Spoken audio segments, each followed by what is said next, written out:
Back here in Paris, and also we have finally our guest that also able to beat the traffic in Paris. It is almost a mess. And so welcome, Nicolas Brien. As mentioned, is the chairman of EuraTechnologies. That is the largest accelerators in Europe. At least that's the way you present yourself. And we want to even to know more. And again, we know Nicolas since your prior times at France Digitale.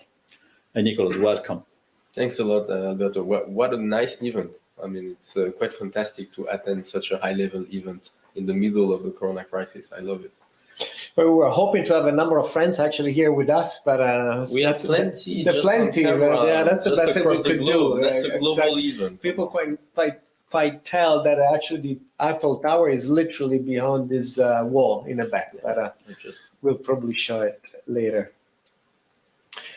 So I think the idea is to cover a little bit of the evolution of the French ecosystem today. We were discussing some data points, really from our perspective as an outsider, as an entity that has been tracking different ecosystems around the world in terms of number of scale-ups and amount of funding also that is being raised. Maybe I think to start would be great to have your input of how you've seen the ecosystem of France in the world of innovation and startups progressing over the few years, because you've been one of the main actors for that. Well, when I first got into the French startup ecosystem, which was not so long ago, only 7 years ago, the first thing I could hear was, if you want to actually create a startup, you have to do one single thing, one simple, very simple thing, just grab a ticket for the Eurostar and go to London. That was what you guys could hear in the French ecosystem only 7 years ago. And from French perspective, it was not a good news. And obviously, yes. From a Napoleon perspective, that was clearly not good news. And today, I hear quite the opposite. I see some of the English folks actually crossing the channel and getting incubated, obviously at EuraTechnologies, which is the largest incubator in Europe, but also at my friends at Station F, and in some great places here in the French ecosystem. So I think that's quite fascinating to see this revenge on history, where London used to be the gateway into the European tech ecosystem. And since 2016, obviously, this is still a little bit the case, but clearly this is totally shifting. And you just see the amounts of investment that are poured into Paris as a gateway to continental Europe. And I think that's the very important point, is that you're in Paris, don't think of Paris. Stop thinking of Paris as the capital of France. This is turning increasingly into the capital of the European tech scene. And that's absolutely fascinating. Also because, if my head, yes, there was this movement from continental Europe to UK, but that was an intermediate step because the next stop was US. And so again, also nobody was really smiling. Now, the point is how we can bring and make Europe not just a sort of starting, taking off platform, but also a landing platform. And I think that's something that is happening, and France is probably one of the laboratory of moving from the startup phase to the scale-up phase. I think the TB initiative that's been launched by President Macron as one of the first time probably also the world of politics decided to put the scale-up at the center of the scene, not just the startup.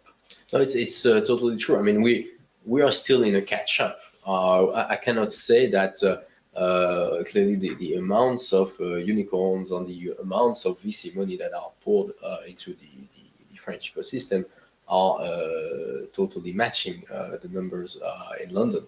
But clearly, I mean, we are outranking Germany, so which clearly was not the case only 5 years ago. So I think it's very important. And you know how it is. What's the difference between a startup and a digital SME? VC is the VC money, so you have to follow the money. And the money used to come into continental Europe through London. Now it's getting increasingly into continental Europe through Paris, also a little bit Berlin and Amsterdam. And I hope you guys will be having summits over there because it's really interesting. But obviously, follow the money, and the money is flowing increasingly into continental Europe through Paris. You've seen that with the deals that were made by SoftBank. Only a few weeks ago, they went on a shopping spree here in the French ecosystem. Clearly, that wouldn't have been the case only 4 to 5 years ago. They would have come through London. They wouldn't have come straight into Paris. So coming back to your question, because I'm a Frenchman, so sometimes our Italian neighbors are quite good at this too, but we tend to elaborate a little bit too much. So I'm going to be straight to your question. There is politics, obviously. There is a strong political will by President Macron to say, hey, we might be, as Frenchmen, an industrial a nation of industries, but still, the future is digital. And that's funny because clearly you look at the German governments, they haven't done this move at all. And I could see on LinkedIn even today, some German founders, and I'm not going to name them because I don't want them to put into trouble, but we were saying, hey, look at the brilliant numbers on the Berlin scene. Just imagine how it would be if we had a government like France. There we go. And I think that's the only time in my life where when I actually hear a German says, "Hey, look at France! It's fantastic." Yeah, it definitely wouldn't happen in football for sure. on that note, I think today one of the things that we've been seeing is that there is definitely a race of all the different regions. We're talking now about Europe, but we can make it much wider, right, around the world of try to position the throughput of a region, a specific region, as the top in a subset of industries, but a top in the world of startups or in the world of innovation. And again, that's something that we've been tracking through data, and it's something that's probably also accelerated through the pandemic. The fact that the world is much more open. There's the digital nomads are becoming front and center. So this race of attracting talent has become more and more of a pure necessity if you want to be relevant, even economically speaking. My question there is, how important are government policies that comes from top to draw a trajectory that is not going to change in 1 year? But and maybe just to make it very practical, what have been, to your view, the major stepstones that happen in France that you would suggest other governments to follow? I mean, this country has always been at the vanguard when it comes to actually producing fields medals.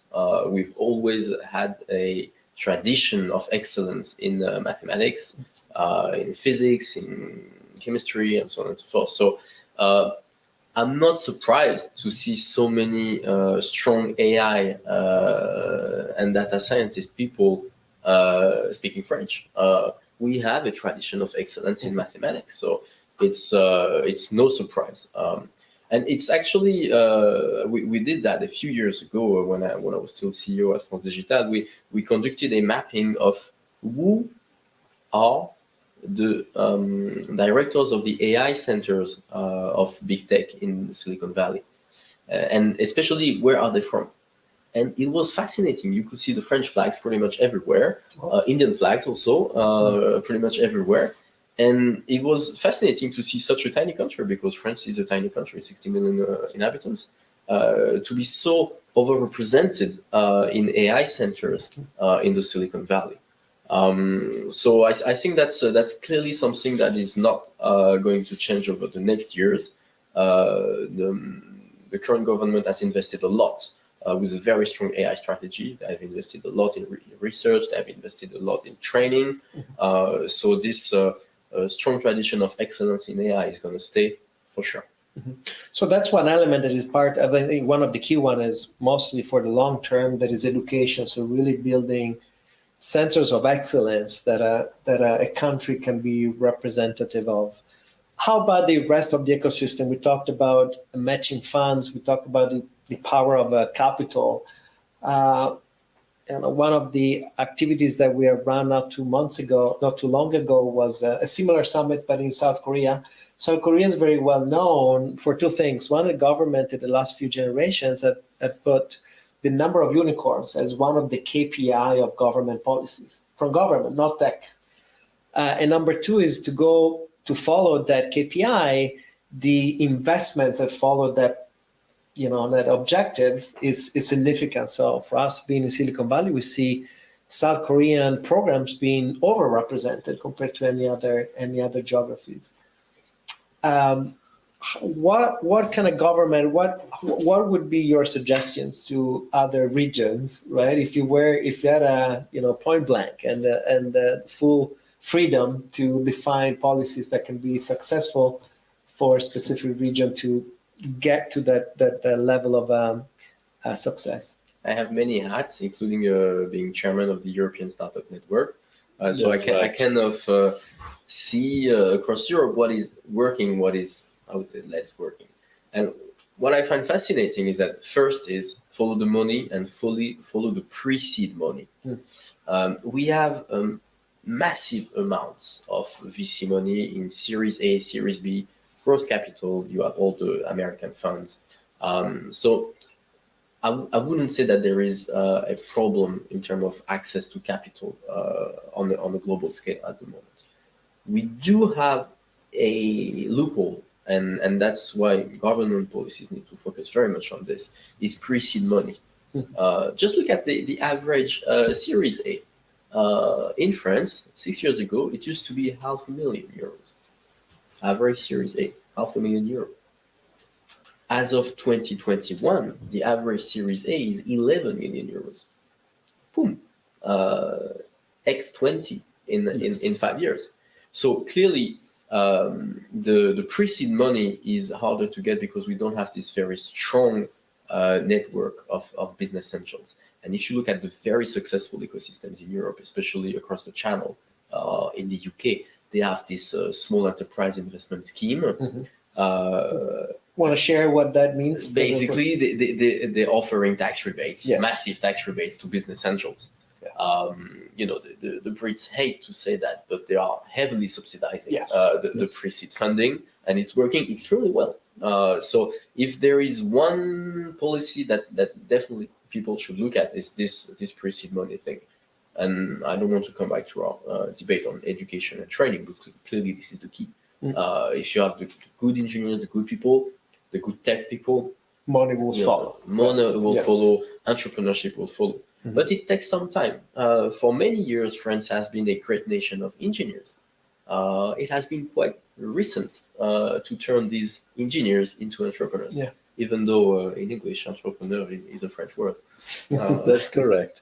And looking back, again, you've been acting into the French scene since a while. And if I have to ask you, what are the 2-3 moments looking backwards when you say, okay, we are really moving to the next level? What that could be for France? What it could be?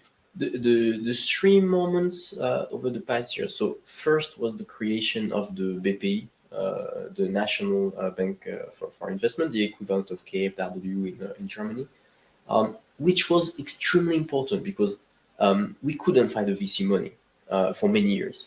And so we had to invent it from scratch, and we had to have public intervention. The Brits are subsidizing pre-seed money. We had to subsidize Series A. So that's clearly a key moment. That's I guess that's the end of 2011 and the beginning of 2012. And that's very important to mention these dates because there was a president called Nicolas Sarkozy, and then there was another president called François Hollande. And there has been a continuity, a great national consensus around the very usefulness of this instrument BPI. And BPI is still acting and still has his key role. Yeah, and it's still the same man chairing it. So there is a great deal of continuity, and they're doing a great job. So clearly, the creation of BPI. Second date. The Villani strategy, what we call the Villani strategy, with Cédric Villani is a very famous Fields Medal award winner, superstar mathematician. He's like the Lady Gaga of mathematics. The president asked him to design a national AI strategy, and he came up with something very solid. So we are probably one of the greatest national AI strategies. So it was really fantastic. And the last day. Sorry, what is the key strategy that was so? Basically, they have been bridging research and entrepreneurship. And when it comes to deep tech, it's so important to bridge research and entrepreneurship and to break the silos. Exactly. And when you look at the national AI strategies, many they have focused so much on entrepreneurship. Some of them have focused so much on fundamental research. There has been a very interesting balance in the Villani strategy. And the last date, which was quite recent, we had this very large corporate, and we have some open innovation guys listening here. So it's very important to mention that. Kering is is Gucci. Yes. It's all these very luxurious brands. That's clearly not the company that you're expecting to do anything on innovation and startup. They put 185 million euros on the table to acquire, not a startup, to acquire a stake in a startup called Vestia Collective, which became a unicorn all of a sudden. And to me, that's extremely interesting because finally we have large French corporates waking up and putting strong money on the table to acquire, to have these very strategic deals with startups. And that's clearly not a joke, because if you look, and you guys are in the Silicon Valley, you look at the American corporates, they invest 6 times more in startups. And acquire. They do acquire compared to Europe, their European counterparts. So clearly, Kering showed the way. I think we should send a very strong signal.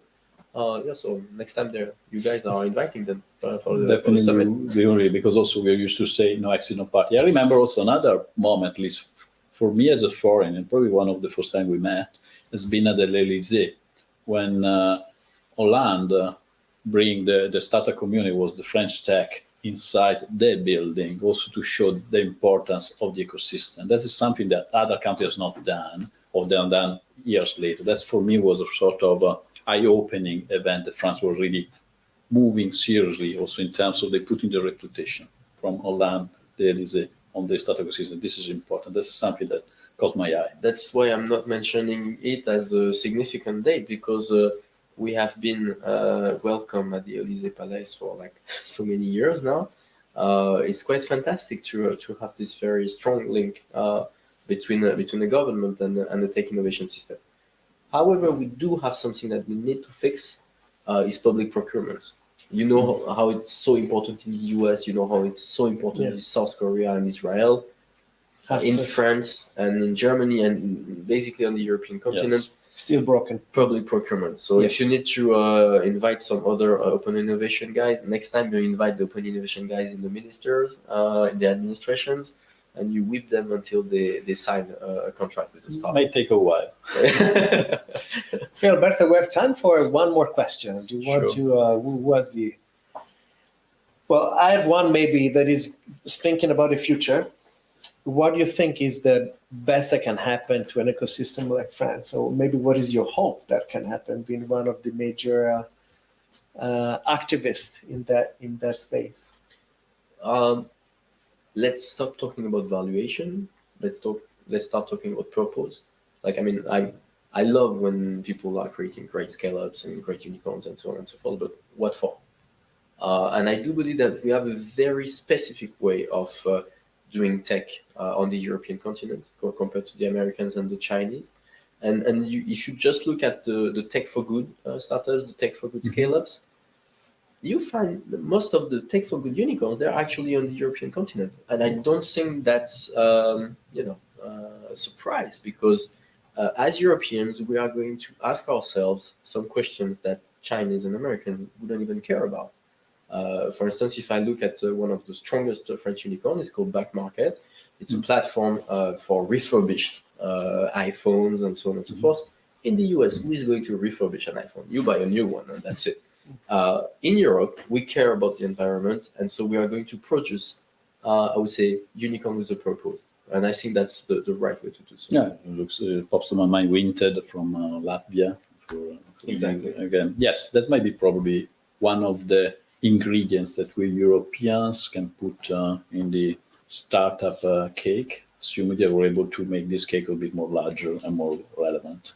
So last question from me is, looking at Europe, broader Europe, not just France, what should be the potential European move for making the European ecosystem working as one, assuming that it might exist? The European Commission, they put 750 billion euros on the table as a recovery plan. And you have basically 20% out of it that is clearly earmarked for the digital transformation. So that's 150 billion on the table. My question is, how much is going to end up in the pockets of startups? And I'm very afraid that this money is going to end up in the pockets of basically companies that are able to answer all these calls and Brussels shenanigans. One very, very key thing is, can we get at least half of these 150 billion to end up in the coffers of our European startups? If we can do that, we're going to kickstart the French, the German, the Italian, the Estonian startup ecosystem so hard, because it's not about fundraising. I like people when they make revenues too, and if we can get revenues from public procurement, that would be extremely helpful. Yes, also because of looking at some our latest statistics, typically for an ecosystem, the amount of capital invested turn into revenue approximately in 3 to 5 years. So again, any dollar or any euro that you put into a startup in 3 to 5 years will be able to produce €1 of revenue. That is all money that will come back. Yeah. And so let's sell products. Let's sell products instead of just fundraising. I think that's the key. And the Americans and the South Koreans and the Israelis, they have absolutely no problem with that. I mean, look at the money they're putting in innovative public procurement in their own startups. It's not even a free market anymore. No, but sometimes we are able to complicate our lives in a magnificent way. And so that's a shame. Perfect. I think we're out of time, but I think that was a perfect way to finish the afternoon. So thanks for your insights, and we'll look forward to witnessing what is next for the French ecosystem. So thanks again, and thanks everybody. See you next time.